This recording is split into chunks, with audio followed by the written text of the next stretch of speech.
Hey everyone, Chilleo RV here. You know, remote viewing has taken me on some pretty wild experiments. And this month, it's time for another update on my ongoing Forex trading experiment.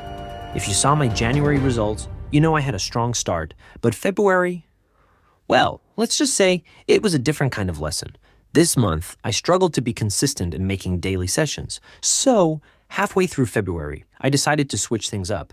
Instead of forcing myself to do a session every single day, I started doing one bigger session per week. That means fewer predictions, but ideally more focus and better quality. Now, let's get into the numbers.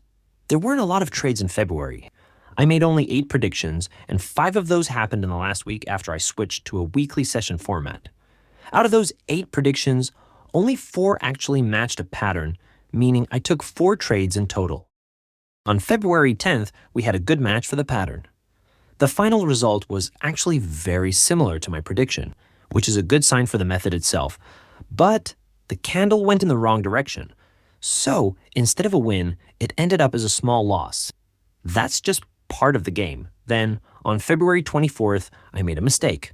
The pattern wasn't great, but I was feeling impatient and took the trade anyway. Worse, I closed it too early because of greed. If I had just trusted my own prediction, the candle actually went way higher in the right direction. So, I made a small profit, but I left money on the table. Lesson learned. On February 26th, I took another trade even though the pattern wasn't ideal. But this time, it went smoothly. The final result was a perfect match to my prediction, so this one ended up being a solid profit. And then we had February 27th, where the drama happened. I saw a pattern forming on 2 pairs, US dollar versus Canadian dollar, and British pound versus the US dollar. Now, I had to make a choice. I went with dollar versus Canadian dollar, and that turned out to be completely wrong. The trade failed hard, and I took a big loss. The worst part? If I had picked British pound versus US dollar instead, I would have scored a great win. That was a tough one to swallow.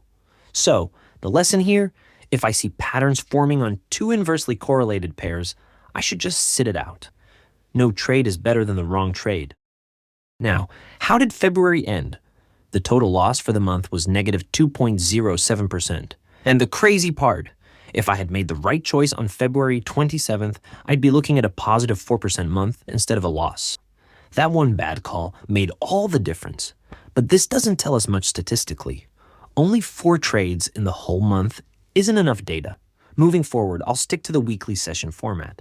That should lead to more trades, better consistency, and, ultimately, better insights into the long-term success of this method. Before I wrap this up, there's something I've been reflecting on. I was in a webinar recently where they talked about not sharing financial predictions publicly.